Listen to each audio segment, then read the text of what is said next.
Buju, Janice Dijnikaj, Amjanong Dunjaba, Mijikin Dodam. My name is Janice Rising. I'm from Amjanong First Nation, and I belong to the Turtle Clan.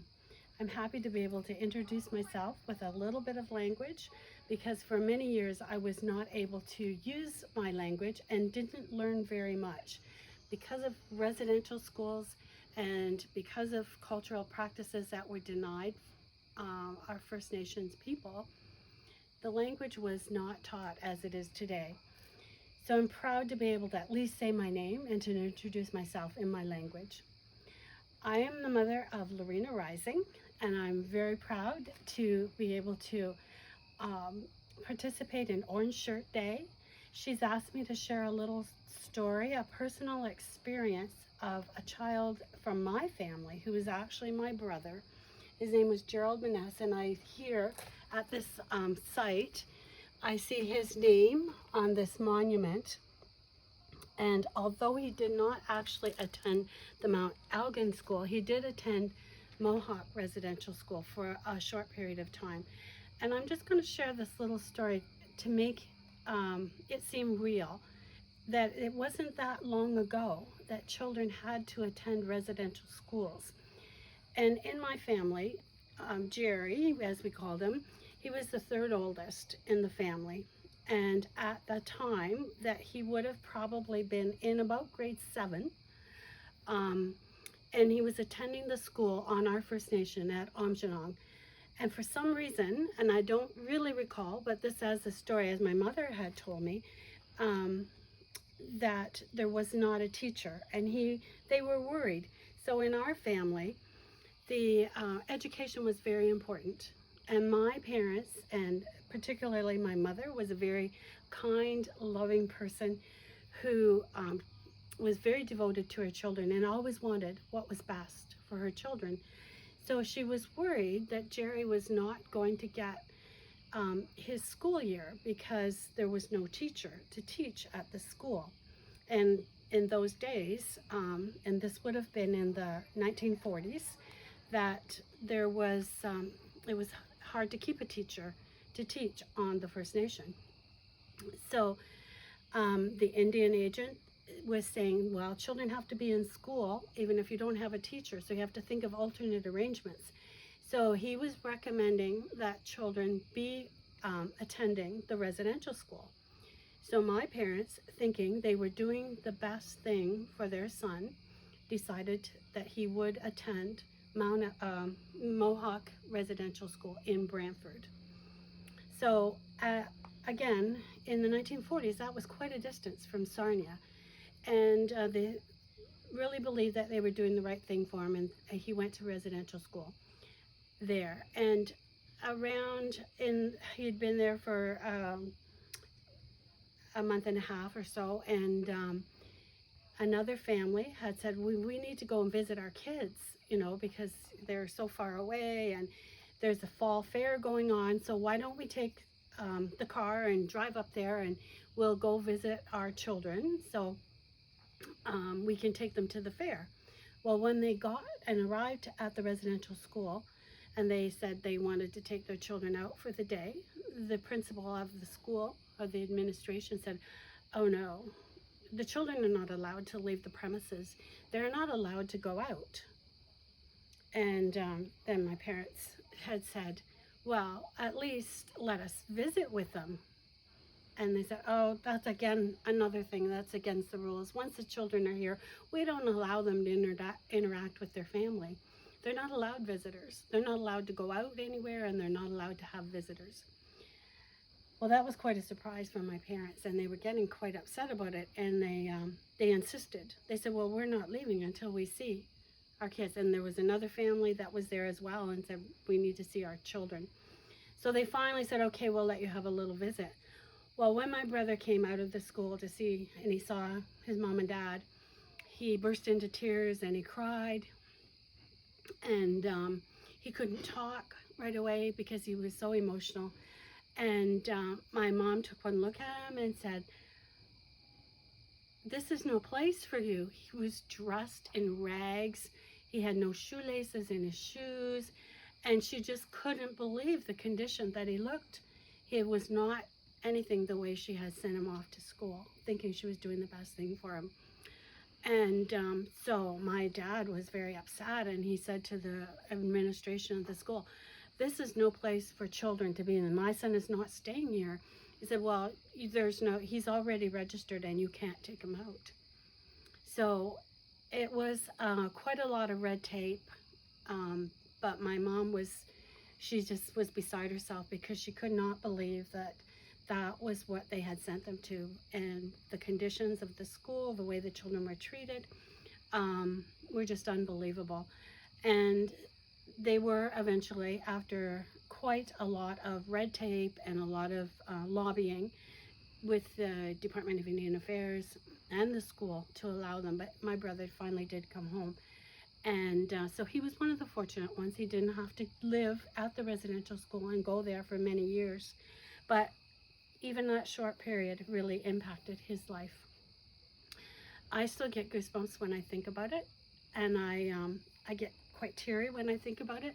And I get quite teary when I think about all the other very, very sad stories when people have finally been able to, given the permission to open up and talk about and share their stories.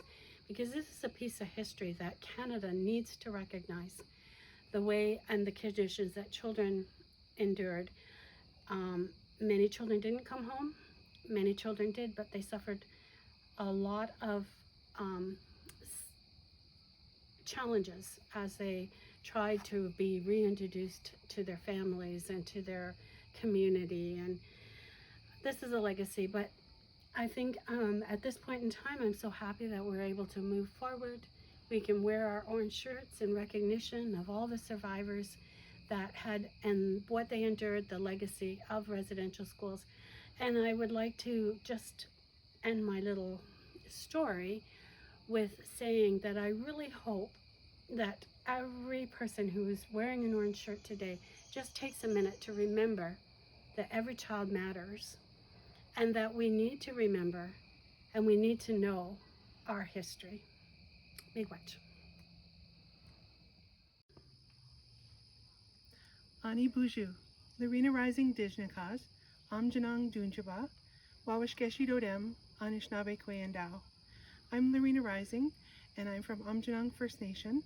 My clan is the Deer or the Hoof clan, and I am from the Anishinaabe Nation.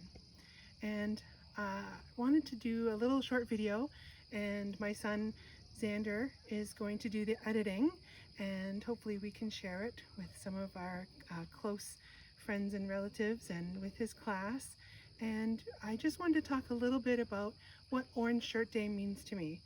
Orange Shirt Day is now observed on September the 30th, and it started a few years ago, and it came out of the story of Phyllis Webstad, who, when she was very little, she was going away to school, and she had a beautiful orange shirt that she was so proud of. She called it her shiny orange shirt.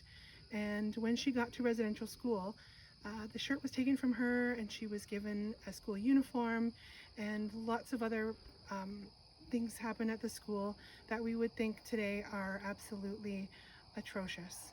And residential schools are a dark history in Canada's past, and we wear orange shirts in order to honor the legacy of those that survived and those that did not survive and go home from the schools.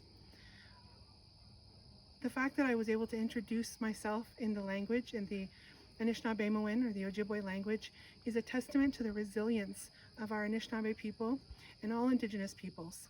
The fact that we were able to maintain the language and culture and our sense of community when the practices of the government were to do everything they could to outlaw community gatherings, to outlaw culture, to outlaw ceremony, to outlaw the language in order to make us more like the colonial settlers.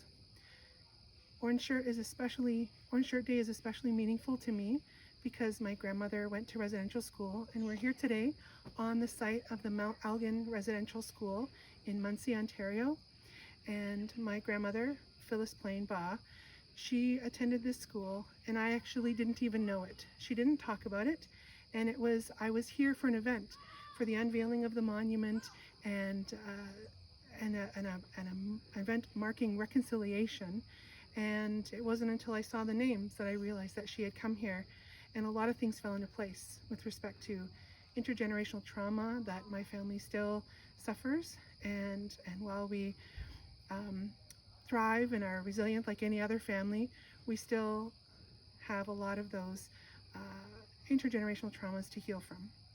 And if you come with me, I'm going to show you where her name is marked on the monuments.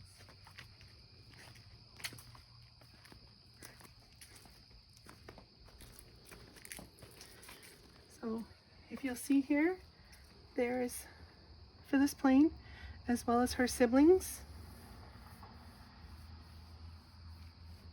And at the time, this would have been a school that kids would have come to from the area. In fact, even the trust accounts for the local communities, they had money taken from their accounts in order to pay for the school, even though they did not agree with it.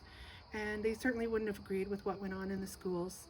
And so this monument in this area, which shows a number of the families and the children that attended here, is kind of a lasting remembrance of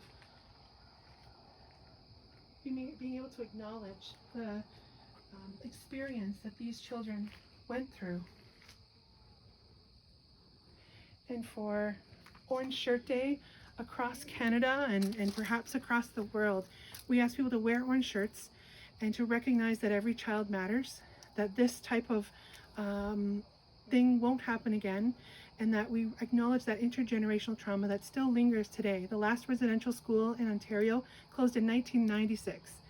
Some people think it would have been 1896. It's so recent in our history that we really do need to understand that before we can move forward in reconciliation. And we do understand that that may take generations, but we have to start somewhere. And we ask everyone to acknowledge the day, wear an orange shirt. Don't be afraid to say that every child matters. And if you can, read the calls to action from the Truth and Reconciliation Commission and find out what you can do, whether it's in your community, your faith community, or your work community, or your school community. Miigwech. This is the residential school monument at Amjanong First Nation. If you read the inscription, it says, "Validating the legacy, dedicated to all our children who were taken from their families, their homes, their community, their language, their culture, their traditions, their life." Kinago Bimadziowen.